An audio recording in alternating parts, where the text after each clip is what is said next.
Echoes of Aincrad is the newest Sword Art Online game. Even if they're trying to hide that in a lot of the branding, I get it. Every time there's a new SAO game, I see people being like, is this an online game? Do I need an internet connection? And then other people have to politely explain that no, it's just the name of the series, it's a Japanese light novel series that also got an anime. You know, the classic explanation. Getting back on track, they decided to innovate by taking us back to Aincrad with the first SAO Souls-like, because there's not enough Souls-likes apparently. I'm just joshing with you, I like these games well enough. Seeing as how I had platinums the entire series up to now, I basically knew going in I was also going to 100% this one. Gotta keep the collection maxed after all. And I figured along the way, hey, why not make a video about it too? And that's why we're here.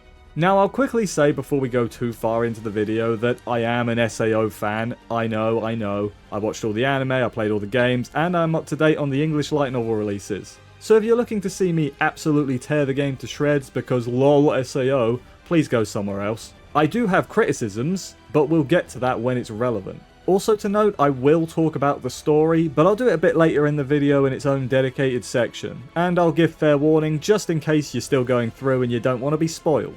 I'm not going to go through every little thing I did in my playthrough. I don't feel that's super necessary for a platinum video, but to sum it up, I killed some boars, I killed some kobolds, and I killed some wolves. I set about my first run doing everything that became available as it became available. This meant I was doing all the side quests, activating all the map beacons, and collecting all the treasure chests, which naturally massively extended my playtime. The reason I was doing everything that I came across was because this game does my absolute least favourite thing in trophies. There's a ton for beating side quests, getting database entries, opening chests, getting equipment, and so on. How much of these things do you need to get? Well, you need to get a variety of them, of course. I cannot tell you how much this bothers me, and probably only me. If you want me to collect a certain amount of whatever thing it may be, at least have the courtesy to give me the number, either the exact amount I need, or at very least give me a percentage. Because yeah, it's not get everything in a category, at least not for all of them. The only one I have a number for is the world entries, which was 110, and that's only because it pops the number up when it gives you a reward. One thing that was kind of annoying while hunting treasure chests is to do with the game's design. The game is not open world, even though the world is designed to be open, if that makes any sense whatsoever. You're given small sections of the overall map in each mission, and I don't really mind this normally. I know a lot of people do, but I've got massive open world fatigue, so closing the area is completely fine with me. What is annoying is that sometimes you can see a chest on the map and you can't get to it because the entrance is in another area that you can't access on the current mission that you're on. Is this a big deal? Absolutely not. But would it have been so hard to just hide the chests on the map until I can actually get to them? Most quests are easy enough to find. They're either just in town and you get a little pop-up, or you need to pick up an item in the mission areas and those show up on the map, so they're also easy enough to find. The third type of side mission requirement are tied to dungeons, and those can be a bit more of a pain. In certain areas there are hidden dungeons that you'll need to find and activate the teleport checkpoints for, and this will spawn the quest in town. You need to find all the dungeons for the keystones in the post-game, and I don't remember all the locations nor how many there are. The only ones I was missing at any point were the one to the very west of the Critical Condition side quest and the one tied to Aegil's side quest.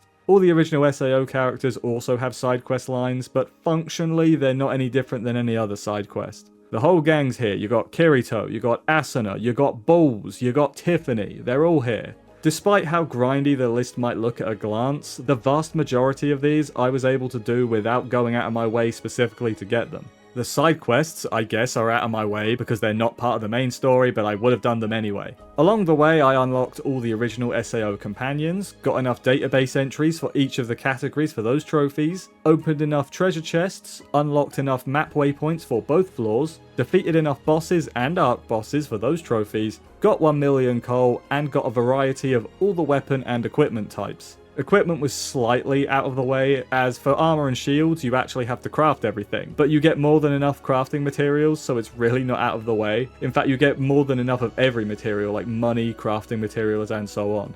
I had to divert for maybe 3 minutes to do this. It's really not a big deal. The other thing I made sure to do was rank 10 all 6 weapon types to learn all the sword skills, as well as max out a single sword skill at level 5, which you can only do after reaching rank 14 of any weapon type.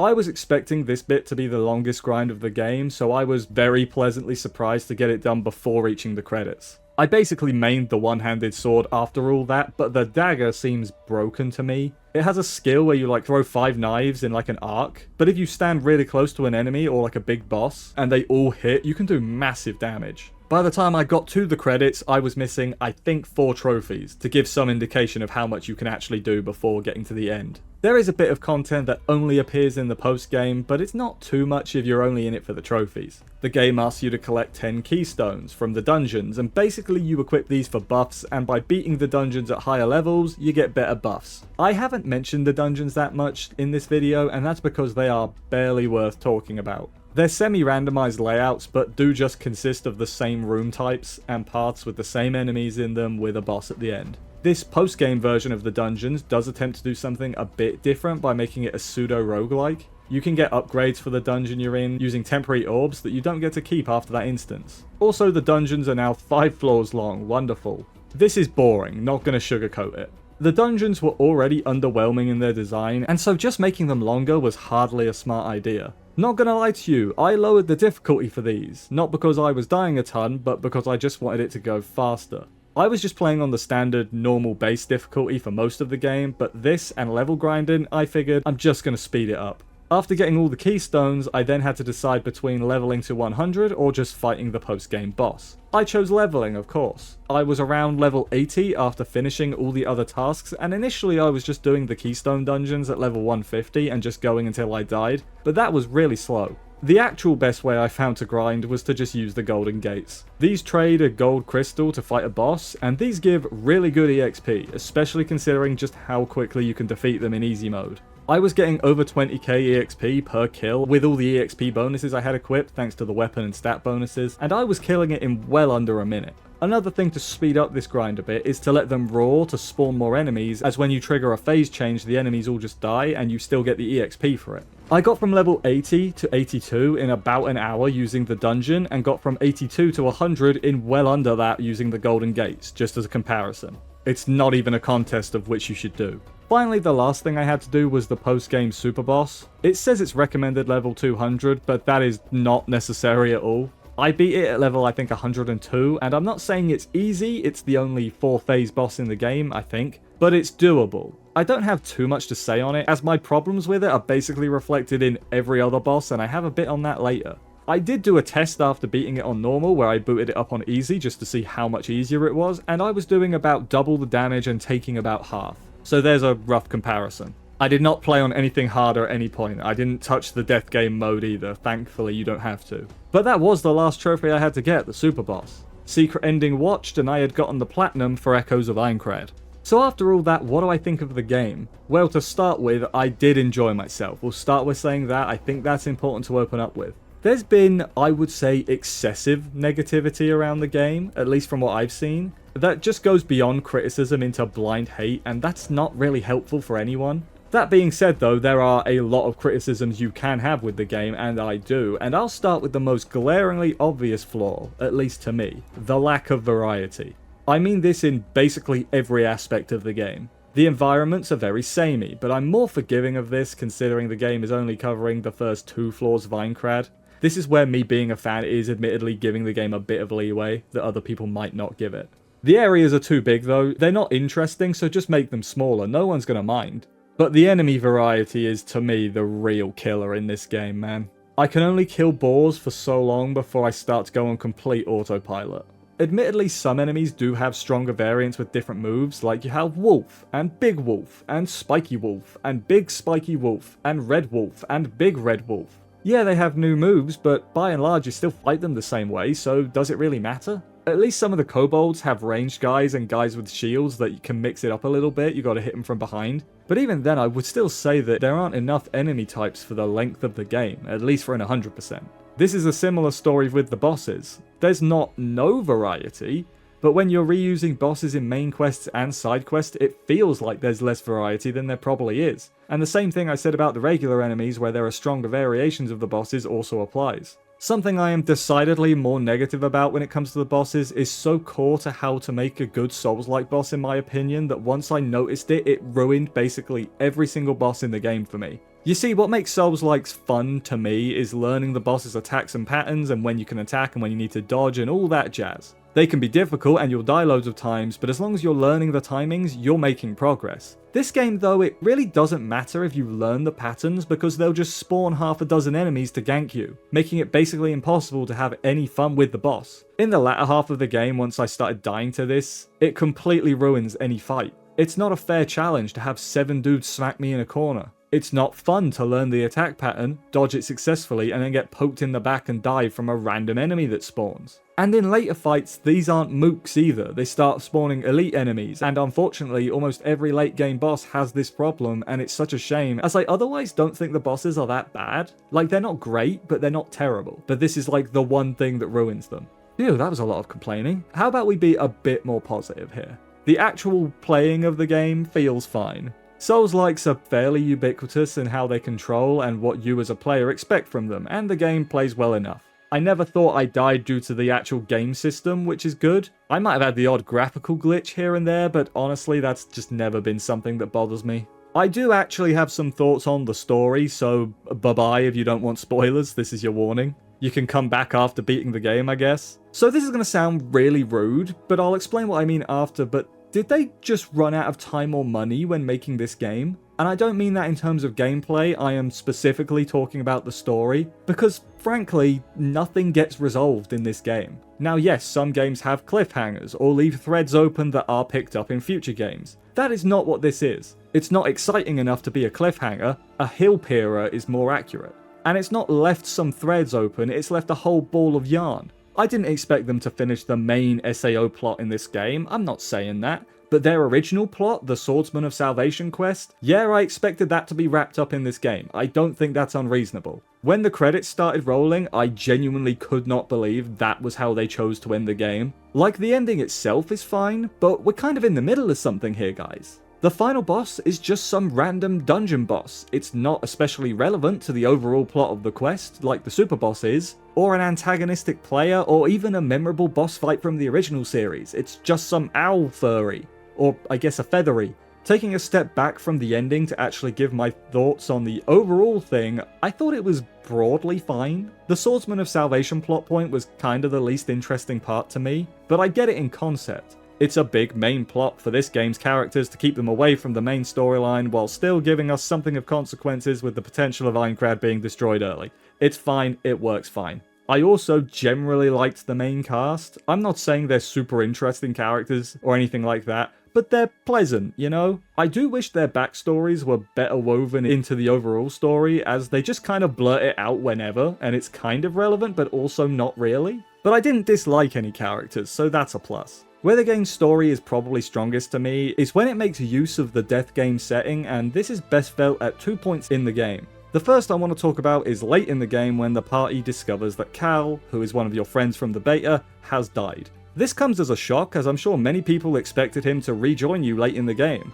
and as he was so strong in the beta, it sets fear and doubt into the party as well as grief in the members that knew him. He is physically absent throughout the main game, but Iori does message him every so often to remind you he exists. His death also sets his brother into being an edgy boy in a plot point that is, again, unresolved. But the best use of the setting is with Clark and SAO.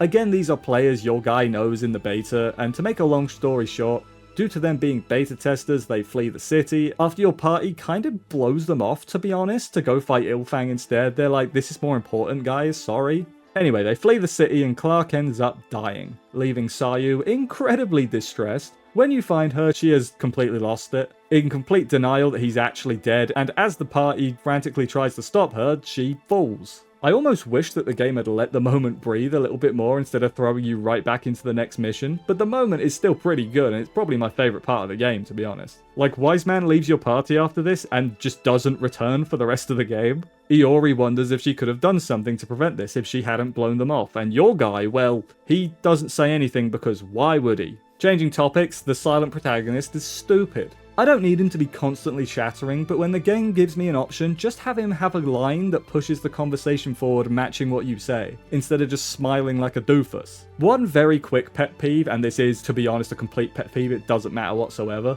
is that in the Black Iron Palace you can see all the player names, but there's no fun Easter eggs here for players that aren't in the game. Like, you can search for Sachi or Yuna or Nautilus, aka AG, and none of them appear, which is a massive missed opportunity for a little Easter egg. The game's use of the original SAO characters is mostly relegated to side quests, which I honestly think is the right call. Whenever they do show up in the main story, it's either more natural or at very least an inoffensive inclusion that is only usually there for like a quest or two as they lead you to the next area. With all the unresolved plot points, I think a sequel is not only likely, but also won't take that long. I'm not saying next year, but 2028 maybe? Wise Man and Arn have some unresolved plots, and that's before even mentioning the stellar secret ending setting up what I assume will be a rival guild to the main party.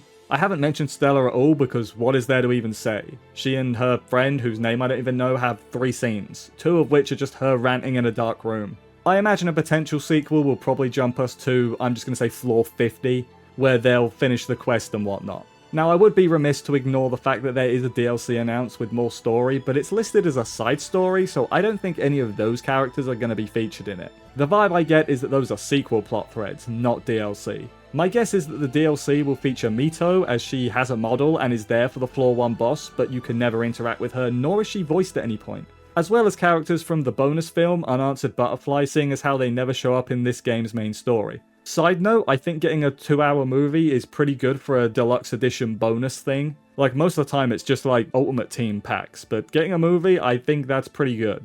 But to answer the question in the title, is this the best SAO Platinum? I'd have to give it a solid maybe. What makes a lot of the SAO Platinums bad is just how much grinding there is. We're talking potential of 100 hours of just grinding for some of these. Most people do not have that kind of time nor the desire to do that. All of them except Lost Song have this excessive grind, and that game is basically a free platinum, so if you think a good platinum is just an easy one, then I guess that one's the best. This game though, the grind was what, a few hours in the post-game? That's nothing. My overall game time was just over 60 hours, I think it was about 62, which, while not nothing, is considerably less than the several hundred I spent on the other games. If they changed the trophies to tell you the exact requirements you need, then this probably would be the best platinum. Whether or not it's the best overall game though will depend almost entirely on you and your preferences. Me, I don't think it's my favourite, but as I said, I do still like it, and I will be buying the sequel when it comes out. And that's the video. Have you played or platinumed this game yet?